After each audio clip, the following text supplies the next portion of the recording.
uma crise civilizatória, que é quando os direitos humanos são tratados como uma piada dentro desse parlamento. A deputada feminista propor que homens tenham seus salários suspensos por terem sido acusados, não por terem sido condenados. Não é aquele homem ou aquela pessoa condenada por um crime de violência, aquele que é réu, cuja ação não está concluída, que não foi ainda condenado. E me admira, senhores deputados, que aqui entre 37 homens, mais uma vez, tem que ser uma deputada mulher a vir defender aqui dos homens os seus direitos mais básicos.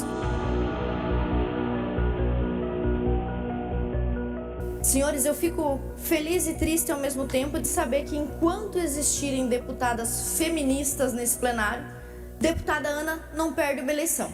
Porque sempre tem um absurdo atrás do outro para combater aqui nessa casa. Projeto de lei, política pública, evento, uma infinidade, uma coletânea de absurdos que não cansa de acontecer aqui dentro. E é por isso que hoje eu quero falar especialmente com os deputados homens que nos ouvem aqui nesta casa, mas também com você, cidadão, que é funcionário público e que pode eventualmente ocupar um cargo público, pode estar no legislativo, no executivo ou na administração pública.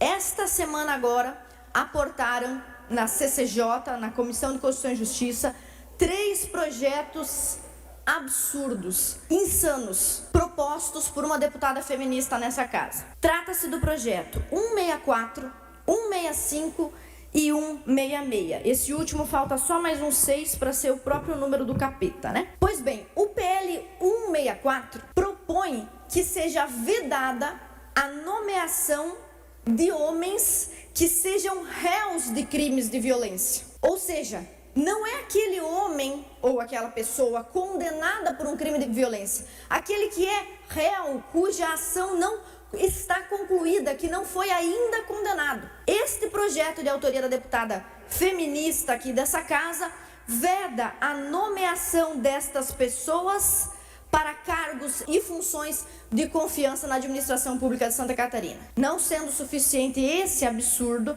nós temos o projeto de lei 165, que suspende, senhores, suspende o salário dos homens que são servidores públicos efetivos, aquele que passou num concurso público, mas que por alguma razão está sendo investigado por um crime de violência. E é muito interessante que no artigo 3º diz assim, que este salário será suspenso quando houver indiciamento, quando houver recebimento da denúncia, ou seja, o Poder Judiciário recebeu a denúncia para investigar. O acusado não foi condenado a nada ainda, mas a deputada feminista já propõe que ele perca seu salário. Pois bem, e no artigo 3º também diz que nos casos em que for decretada medida protetiva, que é concedida em caráter de urgência, ou seja, aquela medida protetiva que não deu direito ao contraditório. Aquela medida protetiva que nós sabemos no Brasil, mais de 90% das medidas protetivas solicitadas são quase que automaticamente concedidas pelos juízes. Então, a deputada feminista vem para esta casa propor que homens, pessoas da administração pública tenham seus salários suspensos por terem sido acusados, não por terem sido condenados. E não bastasse isso, senhores, o projeto 166, que prevê a cassação automática. A cassação automática de homens condenados por qualquer crime. Veja o que diz o parágrafo 6º. Qualquer crime previsto na legislação que possa ser considerado violência contra a mulher. Todos esses 3 projetos que aportaram agora na CCJ são flagrantemente inconstitucionais. É óbvio que são inconstitucionais e não tenho dúvidas que aquele excelso colegiado de deputados, composto majoritariamente, se não me falha a memória, exclusivamente por homens, não vai permitir um assinte desse contra a Constituição. Até porque as 3 propostas não só são inconstitucionais, né? Além de terem todo um escopo inconstitucional, se a deputada feminista quisesse propor algo dessa natureza, deveria propor uma emenda à Constituição e não um projeto de lei. Então até a forma que o projeto é apresentado aqui é absurda. Além de que já está previsto, inclusive, a perda do mandato sob sentença condenatória para qualquer crime transitado em julgado. Ou seja, esses 3 projetos feministas são só mais uma prova do pensamento supremacista dessa turma de radicais, do pensamento sexista, sectário do movimento feminista, inclusive dentro dessa casa. E por que eu digo inclusive dentro dessa casa? Esses 3 projetos já são por si absurdos. Mas se você ouviu o que as próprias feministas pensam sobre os homens e sobre os direitos humanos vinculados aos homens, quanto à prerrogativa de inocência, quanto ao abono em favor do réu, o direito a defender-se, o direito ao contraditório em um processo judicial, pois bem, se você levar em conta o que elas dizem, o que sai da própria boca delas, você verá que a tudo isso se soma ainda o fato de que as feministas defendem que quando um homem for acusado de alguma coisa, não é necessário investigar nada. É preciso acreditar na palavra da vítima sem prova alguma. E não é de surpreender que esse projeto venha para essa casa, apresentado justamente pela deputada que aqui dentro dessa casa acusou injustamente o deputado Ivan Nats de violência política de gênero. E agora está propondo que não só o deputado seja automaticamente cassado, como perca o seu salário. Ou seja, a sanha que move o coração da deputada é incontrolável. Não temos o que fazer contra a vontade que as feministas têm de oprimir nessa casa. Pois bem, olha só o que elas disseram num evento institucional pago por essa casa. Essa é a parte mais grave. Você, homem, que trabalha para pagar seus impostos, está pagando por essa... Eu adoro essa caricatura que eu fiz delas aqui, ó.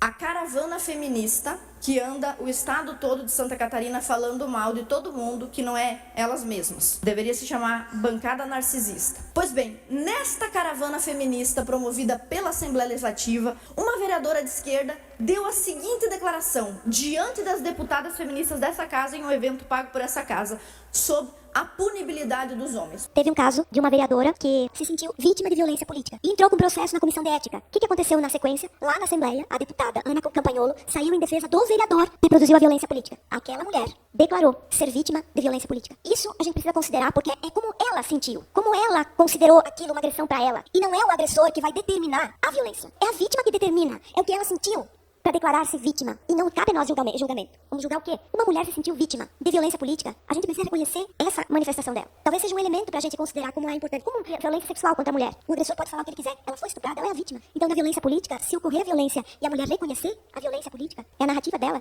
acho que isso que precisa ser validado. O que ela está dizendo aqui? Quem determina se alguém é culpado ou não de um crime é o sentimento da vítima. Pelo amor de Deus, a pessoa se sente de uma determinada forma e não tem obrigação de provar que um agressor realmente praticou aquela agressão de alguma natureza, sem falar da quantidade enorme desses crimes que são configurados de forma subjetiva. No Brasil, nós temos inúmeros exemplos de falsa acusação. O mais épico de todos é o caso do Neymar com aquela modelo lá, Nájila, que depois de anos de investigação comprovou ser falso. Mas a gente tem também o caso do Kleber, um artesão negro de 41 anos, falsamente acusado por uma menor de 13 anos, que só depois de muitos anos preso pôde ter sua inocência reconhecida. Então, quando nós estamos falando desses 3 projetos, desses 3 absurdos propostos, nós estamos falando de uma crise civilizatória, que é quando os direitos humanos são tratados como uma piada dentro desse parlamento. A própria proposição dessa pauta é uma vergonha para essa casa. E me admira, senhores deputados, que aqui entre 37 homens,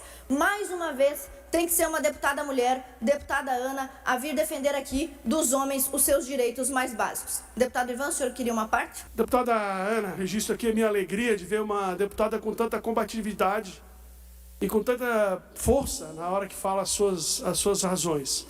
Você vê o absurdo? Do jeito que a proposta é apresentada, o sujeito é o acusador, a vítima, o promotor e o juiz. Ela estabelece o processo, ela estabelece as razões do processo e ela também estabelece a sentença do processo. É isso mesmo que o senhor pontuou aqui. E todos aqui precisam reconhecer esses direitos básicos que cabem tanto ao homem quanto à mulher. O direito ao contraditório, o direito à defesa, o pressuposto de inocência e o abono em favor do réu. Coisas que nessa casa são constantemente jogadas na lata do lixo pelas 2 deputadas feministas que fazem coro na bancada feminina que sequer deveria existir, porque é uma vergonha dentro dessa casa. Obrigada.